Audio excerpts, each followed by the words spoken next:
Hello दोस्तों, कैसे हो आप दोस्तों। आज आपको बताने वाले पीएफ संबंधी एक और बड़ी जानकारी। दोस्तों, अगर आप भी एक पीएफ मेंबर हो, आप भी अपना पीएफ का पैसा निकालना चाहते हो ऑन ड्यूटी पर, या फिर आप ऑफ ड्यूटी पर भी आप अपना पीएफ का पैसा निकालना चाहते हो, वर्किंग छोड़ने के 2 मंथ के बाद आप अपना पीएफ का पैसा पूरा निकाल सकते हो। ठीक है, उसमें एक्सिट डेट डालने के बाद आप अपना पूरा पैसा निकाल सकते हो। वह एक्सिट डेट 2 मंथ के बाद ही डाली जाती है। तो दोस्तों, इस वीडियो के माध्यम से हम आपको बताएंगे कि पीएफ का पैसा कैसे निकालते हैं। अगर आप भी एक पीएफ मेंबर हो, आपको भी किसी प्रकार की जरूरत पड़ जाती है, आपको एडवांस में पैसा की कोई जरूरत पड़ जाती है और आप भी अपना पीएफ का पैसे में से कुछ पैसा निकालना चाहते हो, तो इस वीडियो के माध्यम से बस हम आपको यही बताएंगे कि आप किस प्रकार से पीएफ का पैसा निकाल सकते हो। ओनली फॉर आप अपने मोबाइल की सहायता से ये सब कुछ कर पाओगे, स्मार्टफोन की सहायता से कर पाओगे। तो दोस्तों, बस आपसे एक छोटी सी रिक्वेस्ट है, अगर आप हमारे इस चैनल पर नए हो ना, तो प्लीज चैनल को सब्सक्राइब जरूर कर लेना, क्योंकि हम पीएफ से संबंधित वीडियो डालते हैं जो आपकी पूरी हेल्प करती है। तो चलिए वीडियो में पूरा प्रोसेस बताते हैं, पीएफ का पैसा कैसे निकालते हैं। तो दोस्तों, सबसे पहले आपको गूगल पर आ जाना है। जब आप गूगल पर क्लिक कर देते हो और ईपीएफओ आपको लिख लेना है, ठीक है, या फिर आप किसी ब्राउजर का इस्तेमाल कर सकते हो, ये आपके ऊपर डिपेंड करता है। यहाँ पर आपको एक यूएएन का ऑप्शन दिखेगा, इस पर आपको क्लिक कर देना है। ठीक है, साइट को आप किसी भी प्रकार से खोल सकते हो अपने अनुसार। फिर यहाँ पर दोस्तों एक बैनर सा आ जाता है, इस बैनर को आपको यहाँ से हटा देना है। यहीं से ही आपको इस पीएफ या यूएन अकाउंट की मदद से लॉगिन होना है इस जगह पर। ठीक है, अब आपको होना कैसे वह मैं आपको बता रहा हूँ, ध्यान देना। यहाँ पर आपको अपना यूएन 12 डिजिट का है वह डाल देना है। यहाँ पर एक पासवर्ड होता है, वह आपको यहाँ डालने हैं। अगर आपका पासवर्ड खो गया है, भूल गए हो, तो आप मेरे चैनल पर चले जाना, सानू गोडियाल पर। आपको वीडियो मिल जाएगी कि पासवर्ड को नया कैसे बनाए। ठीक है, अगर फॉरगेट करना है तो उसको कैसे बनाना है। ठीक है, अगर पासवर्ड नहीं है तब सिचुएशन बता रहा हूँ आपके। अगर पासवर्ड है तो अच्छा है, यूएनए पासवर्ड डाल के आपको ये कैप्चा इस जगह पर डालकर साइन इन पर क्लिक कर देना है। तो चलिए फटाफट मैं साइन इन हो जाता हूँ। फिर दोस्तों आपके सामने ये ऑप्शन आता है, इसमें कैप्चा डालकर आपको साइन इन करना होता है। इसको मैं थोड़ा सा ऊपर की तरफ ले आता हूँ। यहाँ पर आपको जो ओटीपी आया है ना, उस ओटीपी को आपको यहाँ डाल देना है। जो आधार के साथ मोबाइल नंबर लिंक है ना, उसके ऊपर आया होगा, इस कैप्चा को आपको यहाँ पर डाल देना है। सबमिट पर क्लिक कर देना। चलिए फटाफट मैं यहाँ पर ये डालकर सबमिट पर क्लिक करता हूँ। तो दोस्तों, पीएफ का पैसा निकालने के लिए आपके सामने ये प्रोसेस खुलता है। ठीक है, यहाँ पर दोस्तों आपको एक ऑप्शन नज़र आता है ऑनलाइन सर्विसेज। ठीक है, ऑनलाइन सर्विसेज पे जाकर आप अपना विड्रॉल का फॉर्म भर सकते हो। लेकिन दोस्तों, उससे पहले आपका यहाँ पर मैं ऑप्शन दिखा देता हूँ मैनेज का। इस मैनेज का ऑप्शन पर आप देख लेना केवाईसी ऑप्शन पर जाकर, क्योंकि जब तक आपकी केवाईसी अप्रूव नहीं होगी बैंक की, तब तक आपका फॉर्म यहाँ से खुलेगा नहीं इस जगह से। ठीक है, क्लियर। तो जब तक आपकी केवाईसी अप्रूव नहीं होगी, ठीक है, क्लियर हो गया ये चीज़। तो क्योंकि केवाईसी अप्रूव होना जरूरी है, आपका बैंक अप्रूव होना जरूरी है, तभी जाके आप ऑनलाइन पैसा निकाल सकते हो। ठीक है, केवाईसी करते कैसे है, कैसे उसको अप्रूव कराते हो, तो ये वीडियो आप मेरे चैनल पर विजिट करना, सानू गोडियाल पर। आपको सभी तरह का पीएफ से संबंधित वीडियो मिल जाएगी। ठीक है, तो ये केवाईसी से संबंधित भी मिल जाएगी। तो चलिए, मेरा केवाईसी यहाँ से ऑलरेडी अप्रूव्ड है, तो चलिए मैं यहाँ से विड्रॉल का फॉर्म भरता हूँ ऑनलाइन सर्विसेज पे क्लिक करके। जब आप यहाँ पर ऑनलाइन सर्विसेज पर क्लिक करते हो ना, तो ऑनलाइन सर्विसेज पर क्लिक करने के बाद में claim form 31 19 10C and 10D ये आता है। ठीक है, इस फॉर्म पर यहाँ पर क्लिक आपको कर देना है।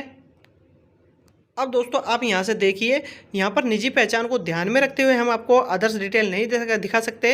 यहाँ पर ऑप्शन आपका आ जाएगा, जब आपका बैंक अप्रूव हो गया तभी जाके ये ऑप्शन खुलेगा। ठीक है, यहाँ पर लिखा हुआ है online claim form 31 19 10C and 10D। ठीक है, अब दोस्तों यहाँ पर लिखा आ गया है बैंक। ठीक है, यहाँ पर बोल रहा है कि बैंक अकाउंट नंबर डालिए। ठीक है, जो भी आपके पास बैंक अकाउंट नंबर है, आपका अपडेट जुड़ा हुआ है अपने पीएफ या यूएनए के साथ, वही आपको डालना है यहाँ पर। ठीक है, क्लियर। यहाँ पर अब आपको वेरीफाई पर क्लिक कर देना है ये डालने के बाद में। तो चलिए फटाफट मैं ये सभी डिटेल भर लेता हूँ और वेरीफाई पर क्लिक करता हूँ। फिर दोस्तों यहाँ पर एक ऑप्शन आता है जिसमें बोलता है येस और नो का, तो आपको येस पर क्लिक कर देना है।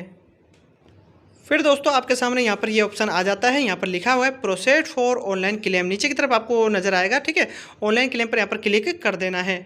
यहाँ पर लिखा गया कि आपका जो फॉर्म है, जैसे कि PF withdrawal, PF advance, pension withdrawal, इन तीनों का पैसा आप निकाल सकते हो। ये फॉर्म आपके सामने खुलेगा। ठीक है, तो अभी प्रॉपर नहीं खुला है। यहाँ पर कुछ डिटेल है जो आपको नजर आएगी, जैसे कि mobile number, universal account number, आपके जो नेम है, स्थायी संख्या जैसे पैन कार्ड वगैरह जो नंबर होते हैं वह, और यहाँ पर आपको डेट ऑफ ज्वाइनिंग दिखाएगा। यहाँ पर जो लास्ट में दिखाता है ना, I went to apply for, तो यही इंपॉर्टेंट आपका जो टॉपिक है यही है। ठीक है, इससे ही आपका विड्रॉल का फॉर्म पूरा प्रॉपर खुलता है। ठीक है, तो यहाँ पर लिखा हुआ है ना सिलेक्ट क्लेम ऑप्शन, तो यहाँ पर आपको क्लिक कर देना है। अब दोस्तों जो हमारा यहाँ पर फॉर्म खुला है ना, वो पीएफ एडवांस फॉर्म खुला है, लिखा भी आ रहा है पीएफ एडवांस फॉर्म 31। आप देखोगे तो आपको यहाँ नज़र आ जाएगा, ठीक है। अब दोस्तों यहाँ पर जो इम्पोर्टेंट है, यहाँ पर लिखा हुआ है सेलेक्ट सर्विस, ठीक है। तो सेलेक्ट सर्विस से आपको अपनी मेंबर आईडी चुननी होती है। जिस भी मेंबर आईडी से आप अपना पैसा निकालना चाहते हो, यहाँ पर ये सब्जेक्ट तब लागू होता है, ये नियम लागू तब होता है जब आप एक से अधिक कंपनी में काम करते हो, ठीक है। अगर एक में करते हो तो आपको ओनली एक ही नज़र आती है, उसको डायरेक्टली आपको सेलेक्ट कर लेना है। अगर आप बाई चांस अगर आप 2 या 3 कंपनी में काम करते हो और जिस भी मेंबर आईडी से आप अपने पीएफ का पैसा एडवांस में निकालना चाहते हो, तो उसी पर ही आपको सेलेक्ट करना है। क्लियर? तो चलिए फटाफट यहाँ से हमें सेलेक्ट सर्विस भी करते हैं। और उसके बाद में एक यहाँ पर आता है जिस उद्देश्य के लिए अग्रिम की आवश्यकता है, मतलब कि हमें किस पर्पज से हमको पीएफ का पैसा निकालना है। तो पर्पज यहाँ पर ये मांगता है पीएफ ऑफिस या ईपीएफओ ऑफिस कि आप एक रीजन दीजिए कि क्या ज़रूरत आपको पड़ गई है पीएफ का पैसा निकालने की। तो एडवांस का पैसा हम निकाल रहे हैं, तो यहाँ पर पारे आते हैं, जैसे कि इनलेस का पारा हुआ, ठीक है। कई प्रकार के पारे होते हैं, एडवांस में आते हैं, जो इंपॉर्टेंट बता रहा हूँ, इनलेस में यहाँ से आपको बता रहा हूँ, ठीक है। तो ये मैं तीनों चीज़ें भर के आपको दिखा देता हूँ। उससे पहले दोस्तों मैं आपको ये दिखा देता हूँ, यहाँ पर जो पारे खुलते हैं कुछ इस प्रकार से खुल जाते हैं, इनमें से आपको सेलेक्ट करना होता है। तो सेलेक्ट एडवांस पारा का जो नियम है, यहाँ पर ये आपको सेलेक्ट करना जरूरी है। अब जो भी आप करना चाहो आप कर लेना, आपको दिख भी रहे होंगे किस प्रकार के पारे हैं। तो मैं आपको जो दिखा रहा हूँ इंपॉर्टेंट है मेरे लिए, जो मैं आपको दिखा रहा हूँ यहाँ पर इनलेस का जो ऑप्शन है, इसको मैं सेलेक्ट करूँगा गोले पर क्लिक करके। अब दोस्तों मैं आपको यहाँ से एक चीज़ दिखा देता हूँ, समझा देता हूँ। यहाँ पर मेरा जो सेलेक्ट मेंबर आईडी हो चुका है, यहाँ पर निजी पहचान को ध्यान में रखते हुए हम आपको दिखा नहीं सकते हैं। इनलेस का जो ऑप्शन है ये आपको दिखा रहा हूँ, ठीक है। इस पर्पज़ से हम पैसा निकाल रहे हैं एडवांस का। अब यहाँ पर दोस्तों एक ऑप्शन आता है जहाँ पर आपको पीएफ का पैसा जो एडवांस में आप निकाल रहे हो ना, उतनी रकम आपको यहाँ पर डालनी होती है। तो एक रकम आपको चुन लेनी है। याद रखें आपके पीएफ का जितना कटता है उसके अनुसार आपको डालना है। ऐसा नहीं है आपका कटता कम है और आप ज़्यादा अमाउंट डाल दो, ठीक है। आपको अपनी सर्विस के अनुसार भी लगा लेना है, कितना मंथ आपने सर्विस किया है, कितना ईयर आपने सर्विस किया है। क्लियर? तो चलिए हम यहाँ से फटाफट हमारा एडवांस का एक पैसे की रकम को डाल देते हैं। फिर यहाँ पर लिखा आता है एम्प्लॉय का एड्रेस, तो एड्रेस भी भर के दिखाएंगे, प्रॉपर आपको समझाएंगे। तो चलिए फटाफट पहले मैं रकम डाल देता हूँ। अब दोस्तों आपको यहाँ से दिख रहा होगा, यहाँ पर पारा भी हमारा सेलेक्ट हो चुका है। यहाँ पर एक रकम हमने डाल दी है। अब यहाँ पर लिखा हुआ है ना एम्प्लॉय का एड्रेस। अब ये एड्रेस आपको जो भरना है ना, ये एम्प्लॉय का एड्रेस आपको अपना आधार कार्ड के साथ भरना है, मतलब आधार कार्ड को हाथ में ले लेना है। उसके बैक साइड में जो भी एड्रेस है वह आपको यहाँ डालना है। बचा हुआ एड्रेस आपको यहाँ डालना है। सेलेक्ट स्टेट कर लेना है, स्टेट आपका राज्य होता है। उसके बाद में डिस्ट्रिक्ट आपको लिख लेना है। नीचे की तरफ एक ऑप्शन आता है सिटी का, ठीक है। और नीचे के जो ऑप्शन है वह भी मैं दिखा देता हूँ। फिर दोस्तों आपको यहाँ पर नज़र आता है एक स्टेट हो गया, डिस्ट्रिक्ट लिख दिया, सिटी लिख दिया। फिर यहाँ पर 6 डिजिट का पिन कोड डालना होता है। अब कहोगे पिन कोड कहाँ से मिलेगा? पिन कोड दोस्तों आपका जहाँ आधार कार्ड के बैक साइड में जो एड्रेस होता है ना, वहाँ पर ही आप देखना, जहाँ पर स्टेट आपका लिखा होता है उसके जस्ट नीचे की तरफ छोटे छोटे अक्षरों में लिखा होता है आपका पिन कोड, ठीक है। तो वह भी आपको यहाँ डाल देना है। अब दोस्तों यहाँ पर बोला जाता है कि upload scan copy of cheque and passbook, ठीक है। इस प्रोसेस को भी हम आपको समझाएंगे। फोटो लगाना होता है आपका बैंक या पासबुक का, अपलोड करना होता है पीडीएफ के माध्यम से। तो उससे पहले हम एड्रेस भर लेते हैं, फिर इसको समझाते हैं। दोस्तों मैंने अपना एड्रेस है जो कम्प्लीटली भर लिया है। यहाँ पर लिखा हो रहा है ना upload scan copy of cheque and passbook. आप या तो चेक का यूज कर सकते हो या पासबुक का यूज कर सकते हो। उसका फोटो लगाना होता है यहाँ पर क्लिक करके, ठीक है। आप डायरेक्ट फाइल मेजर पे ले जाएगा, अगर आपने वहाँ पर रख रखा है तो वहाँ से ले सकते हो, या फिर आप कैमरे के माध्यम से ले सकते हो। याद रखना एक चीज़, इसकी शर्त है जो उसको याद आपको रखना है। यहाँ पर लिखा हो रहा है ना only JPG and JPEG file minimum 100 KB and maximum 500 KB, ये लिखा हुआ है। इसको आप पढ़ लेना, समझ लेना, ठीक है। यहाँ पर लिखा आ रहा है bank account number IFSC name sold भी, ठीक है। तो आपको ये भी याद रखना है कि आपका जो बैंक अकाउंट नंबर वगैरह सभी नज़र आना चाहिए चेक पर, और आपका जो डिटेल है सही से नज़र आना चाहिए, ठीक है। IFSC कोड वगैरह, ठीक है। तो और आपका 100 KB से मैक्सिमम 500 KB के अंदर होना चाहिए, तभी जाके यहाँ पर सपोर्ट करेगा, नहीं तो यहाँ पर सपोर्ट नहीं करेगा। आपको रेड कलर का एक मैसेज नज़र आ जाएगा इस जगह पर, ठीक है। मैं तीर से भी समझा रहा हूँ। और आपको फ़ोटो दोबारा सेलेक्ट करना होगा, ठीक है।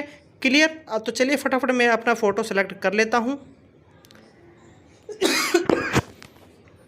अब देखो दोस्तों आपका जो फोटो जैसे ही सिलेक्ट होगा तो यहाँ पर लिखा जाएगा व्यू, और आपका फोटो जेपीजी में सिलेक्ट हो चुका है, लिखा भी आ गया है। व्यू पर क्लिक करके आप उसको देख भी सकते हो, ठीक है। तो अगर नहीं देखना है तो आपका सेलेक्ट हो चुका है, रेड कलर का कोई मैसेज हमको यहाँ पर नहीं है। अब नीचे की तरफ आपको यहाँ पर एक चौकोर दिखता है, मैं आपको दिखा देता हूँ। यहाँ पर दोस्तों आपको नज़र आता है एक चौकोर सा, इस चौकोर पर आपको क्लिक कर देना है। पढ़ के आप कर सकते हो या डायरेक्टली आप कर सकते हो। जैसे ही इस पर क्लिक करते हो तो यहाँ पर इसका जो कलर में हो जाता है, फिर आपको यहाँ पर लिखा आ जाता है गेट आधार OTP, ठीक है। उस ऑप्शन पर आपको क्लिक करना होता है। तो चलिए पहले उसको मंगा लेते हैं। आप दोस्तों यहाँ से देख सकते हो गेट आधार OTP का ऑप्शन आ गया है। अब मैं इस पर क्लिक करके जैसे क्लिक करता हूँ तो हमें एक आधार कार्ड के साथ जो मोबाइल नंबर लिंक है ना, उसके ऊपर एक OTP आएगा। उस OTP को हम डाल देंगे ऑप्शन में और हमारा फॉर्म सबमिट हो जाएगा। तो चलिए फटाफट मैं यहाँ से ये क्लिक कर देता हूँ लाइव। अब दोस्तों आप यहाँ देखिए, मैं आपको दिखा देता हूँ। यहाँ पर हमें एक मैसेज आ गया है आधार कार्ड का, और उस आधार कार्ड का OTP को हम यहाँ पर डाल देंगे। OTP को इस जगह पर एंटर OTP पर, और OTP आने के बाद जो OTP यहाँ डलेगा उसके बाद validate OTP and submit claim form पर हम यहाँ क्लिक कर देंगे, जो ब्लू कलर का यहाँ पर लिखा हुआ है, ठीक है। जैसे हम OTP डालकर क्लिक करेंगे तो हमारा फॉर्म सबमिट हो जाएगा। तो चलिए फटाफट OTP यहाँ डाल देते हैं। दोस्तों आप यहाँ देख सकते हो यहाँ पर OTP डल चुका है, और यहाँ पर OTP डालने के बाद में अब मैं वैलिडेट OTP सबमिट क्लेम पर यहाँ पर क्लिक कर देता हूँ, ठीक है। तो हमारा फॉर्म सबमिट हो जाएगा, यूनिफाइड पोर्टल पर हमारा फॉर्म पहुँच जाएगा। और हमारा जो पैसा आने का प्रोसेस है वह भी मैं आपको बता देता हूँ, पहले मैं ये दिखा देता हूँ। और दोस्तों आप यहाँ देख सकते हो आपका यहाँ पर OTP has been verified eKYC update and PF advance claim form submit successfully on unified portal, please click, ठीक है। और यहाँ पर आप क्लिक करके अपना PDF भी डाउनलोड कर सकते हो। और दोस्तों यहाँ पर आपका जो PF का पैसा आने का जो प्रोसेस है वह मैं आपको बता देता हूँ। अगर आप एडवांस में भरते हो तो कम से कम इसका आने का 5 से 6 दिन का समय होता है। वैसे आप वीडियो बहुत देखते होंगे, उसमें बोलते हैं 1 दिन में PF का पैसा आप निकलवाए, 2 दिन में निकलवाए, लिखा आता है, थंबनेल लगा देते हैं। लेकिन दोस्तों रियल में आपको बता देता हूँ 5 से 6 दिन का तो कम से कम बता रहा हूँ समय इसका लगने का, ठीक है। आपका पैसा क्योंकि कम से कम 3 वर्किंग डे के अंदर तो इसका PF का पैसा आता है, जब मैसेज आपको आ जाता है ना उसके बाद, ठीक है। तो यह इसकी सच्चाई है। तो दोस्तों आपको पता लग गया होगा कि PF का जो पैसा है वह कम से कम 5 से 6 दिन के अंदर आपके अकाउंट तक पहुंचता है। तो दोस्तों आशा करता हूं इस वीडियो के माध्यम से मैंने आपको पूरी जानकारी दी है। PF का पैसा विड्रॉल करना आप सीख गए होंगे। अगर PF का पैसा फुल एंड फाइनल आप निकालना चाहते हो, PF का पूरा पैसा निकालना चाहते हो, तो उसका ऑलरेडी मेरे चैनल पर वीडियो है। PF का फाइनल पैसा कैसे निकालते हैं और पेंशन का पैसा कैसे निकालते हैं, दोनों वीडियो आपको मिल जाएगी। PF का पैसा जो फाइनल निकालते हैं उसको 19 नंबर का फॉर्म भर के PF का फाइनल पैसा निकालते हैं, वह एक्स डेट मारने के बाद ही निकालते हैं या एक्स डेट डालने के बाद निकालते हैं, ठीक है।